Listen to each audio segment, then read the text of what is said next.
Très chers compatriotes, nous voici à l'orée de la nouvelle année que nous accueillons tous dans la joie, l'allégresse et les sentiments de reconnaissance envers Dieu Tout-Puissant, qui nous en donne la grâce. L'année 2016 porte en elle l'espoir de tout notre peuple qui s'apprête à vivre une nouvelle expérience, devant consacrer l'alternance au sommet de l'État et la consolidation de nos acquis démocratiques. Mes vœux de bonne année s'adressent à vous toutes et à vous tous, très chers compatriotes, que je porte et porterai toujours dans mon cœur. En ces moments festifs, dans nos foyers, nos villes et nos villages, je voudrais, en votre nom à tous, rendre gloire au Père Céleste qui a permis que le Bénin, notre pays, demeure une nation de paix dans un environnement sous-régional et international marqué par des turbulences de tout genre, la psychose généralisée de l'insécurité du fait du terrorisme international et des conséquences néfastes des dérèglements climatiques. Aussi voudrais-je, en ces instants où nous communions tous avec notre commune patrie, me tourner dans un esprit de solidarité nationale avec un regard compatissant vers nos chers compatriotes, malades dans les hôpitaux et ceux confrontés à des difficultés physiques ou des souffrances morales. Je leur souhaite un prompt rétablissement et les exhorte au courage. Mon affection les accompagne. Au nom de la République. Béninoise, Béninois. L'année qui s'achève a été marquée, comme vous le savez, entre autres par des souvenirs douloureux, sans vouloir raviver les souffrances. Je voudrais rappeler, au fin d'en conjurer le souvenir, le pèlerinage particulièrement meurtrier de cette année au lieu saint de l'islam. Que Dieu nous préserve de ces situations à l'avenir et qu'il accueille dans son royaume ces fervents fidèles disparus. Nous ne cesserons d'implorer le ciel pour le repos de leur âme. J'adresse les mêmes prières au Père Céleste en faveur du feu général, le président Mathieu Kérékou, rappelé à Dieu le 14 octobre 2015. J'associe à cette compassion toutes les personnes arrachées à notre affection au cours de l'année 2015 qui s'achève. Mes chers compatriotes, le nouvel an m'offre aussi l'occasion de penser à nos frères et sœurs, établis à l'étranger. Je forme à leur endroit mes meilleurs vœux et leur réitère ma reconnaissance pour tous les efforts qu'ils consentent pour contribuer de leur mieux au développement de notre commune patrie. Je salue avec beaucoup de ferveur patriotique nos soldats et toutes les forces paramilitaires en mission à l'étranger dans le cadre des opérations de maintien de la paix sous l'égide des Nations Unies ou de l'Union africaine. Je leur demande de toujours garder haut l'étendard de notre pays, quelles que soient les difficultés. Mes vœux de bonne année vont aussi à tous nos partenaires au développement qui vivent parmi nous et apportent l'appui précieux de leur pays ou des institutions internationales qui les représentent au Bénin. C'est l'occasion pour moi de leur dire la profonde gratitude de notre peuple. Bonne année à tous les ressortissants des pays frères et amis résidant au Bénin et contribuant par diverses activités à l'animation de la vie économique, sociale et culturelle dans notre pays. Béninoises, Béninois, mes chers compatriotes, l'année 2016 est une année électorale majeure et le corps électoral, comme vous le savez, est déjà convoqué pour le 28 février prochain afin d'élire le nouveau président de la République. Cette élection constituera la dernière de la série après celle de l'année 2015, ayant consacré l'élection des nouveaux membres de l'Assemblée nationale, d'une part, et le renouvellement des conseils, j'allais dire conseillers communaux, municipaux et locaux d'autre part. C'est le lieu de saluer la diligence de Koslepi, qui a tout mis en œuvre pour actualiser, dans les délais, la liste électorale permanente informatisée. Le gouvernement jouera sa partition pour que ces élections soient crédibles, transparentes et apaisées. Je souhaite personnellement, mes chers compatriotes, que ce soit un moment de fête, un moment de liesse populaire et l'expression de notre attachement commun à la patrie. Je le dois au peuple béninois que j'ai servi 10 ans durant en tant que premier magistrat dans cette qualité. Je lui suis profondément reconnaissant.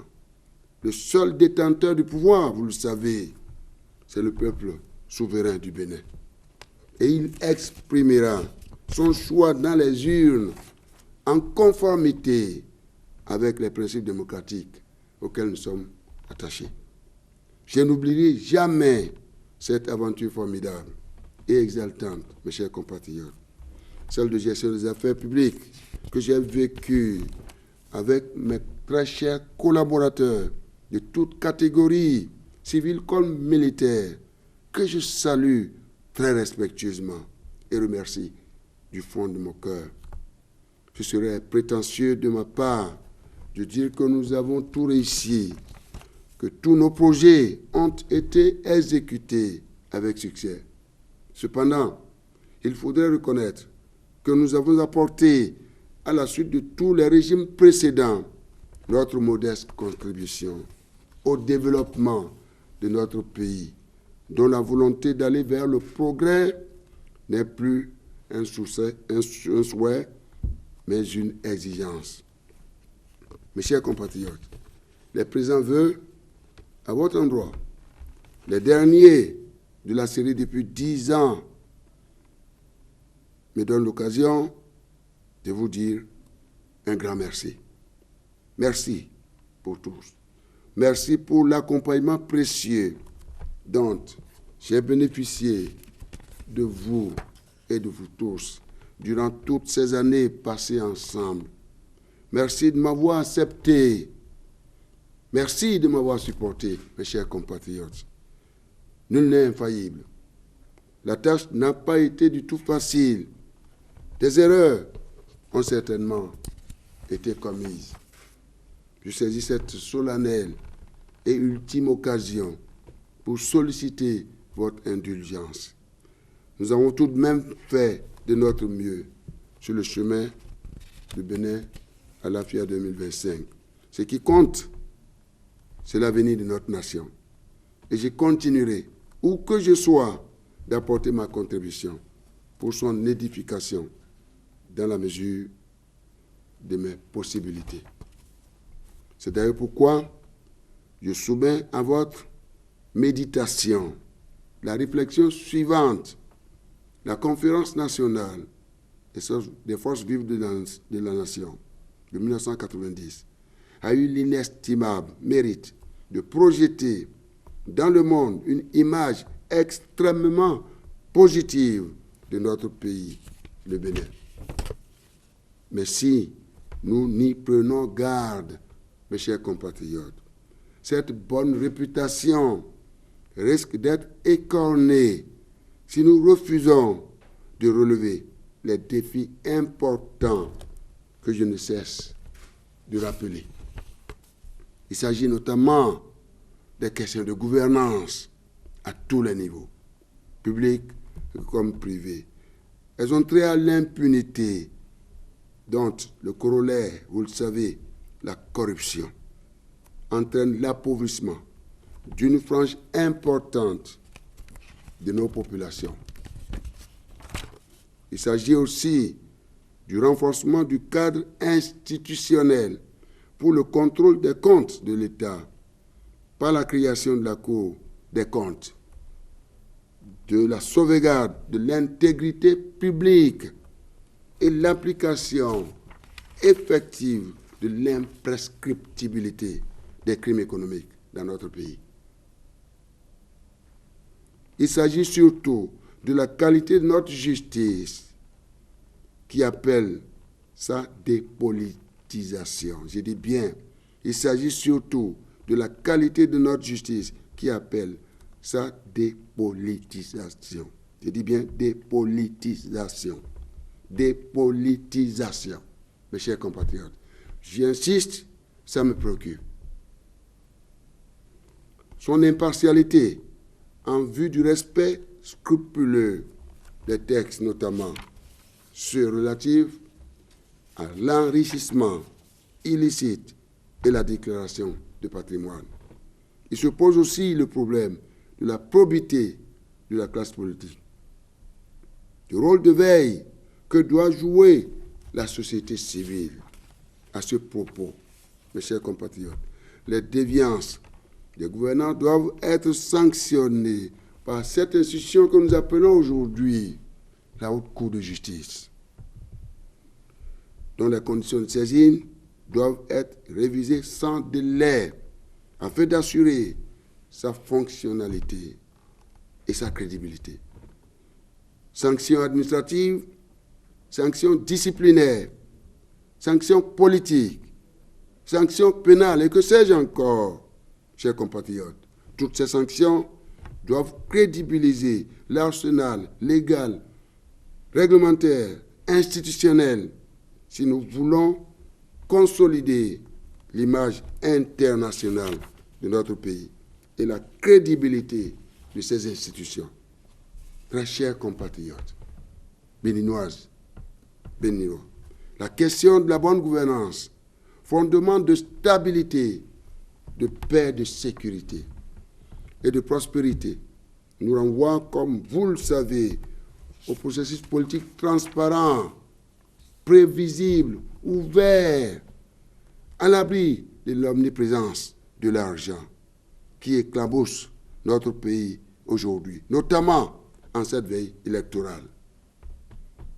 La bonne gouvernance est ce processus qui nous renvoie aux méthodes de gestion administrative imprégnées d'une éthique professionnelle et à l'imputabilité. La bonne gouvernance nous renvoie aussi au renforcement de la société civile, de son état de veille dans la gestion des affaires publiques. Mes chers compatriotes, l'avenir du Bénin, notre cher pays, est radieux. Je l'affirme en toute honnêteté, parce que j'en ai la conviction et que l'espérance et l'espoir sont permis. Il nous faut évidemment nous mettre résolument au travail bien fait. Il nous faut renforcer notre sens de responsabilité, aimer notre pays, aimer le Bénin et faire preuve de patriotisme sans limite et sans faille, toutes les fois que de besoin. Toujours mettre l'éthique et la morale au centre de nos actions. C'est à ce prix, mes chers compatriotes, que nous vivrons en harmonie, dans la paix du cœur, dans la fraternité et la concorde nationale. C'est la condition indispensable pour que le Bénin soit, et je reprends cette formule, symbole de notre unité nationale et de notre volonté de réussir, de jouer le rôle de leadership dans tous les domaines. Citation, un pays phare, bien gouverné, uni et de paix, à économie prospère et compétitive, de rayonnement culturel et de bien-être social. Fin de citation. Autrement dit, mes chers compatriotes, le Bénin de nos rêves. Notre pays, le Bénin, tout en poursuivant ses efforts de construction nationale, sera toujours solidaire de tous les peuples de notre sous-région, de notre cher continent, l'Afrique, et de notre monde, don de Dieu, en temps de paix ou de difficulté. Enfin, l'heure a véritablement sonné pour la consolidation des infrastructures, avec une mention spéciale à l'énergie, l'énergie renouvelable, solaire, éolienne, biomasse, l'hydroélectricité notamment, en vue de renforcer l'intégration de notre sous-région. À la sous-région et au reste du monde, sans oublier l'économie numérique pour donner l'espoir à notre jeunesse, en quête d'espoir, d'espérance et de bien-être. Très chers compatriotes, de l'intérieur comme de la diaspora, très chers hôtes de notre pays, d'un Dieu tout-puissant, combler nos pays de ses grâces et vous accorder à chacune et à chacun paix, santé, succès tout au long de l'année nouvelle, dont l'aurore nous illumine déjà. D'un Dieu renforcé, notre foi en lui pour sa gloire. Bonne et heureuse année 2016. Vive la coopération internationale, vive la République, vive le Bénin. Bonne année à tous.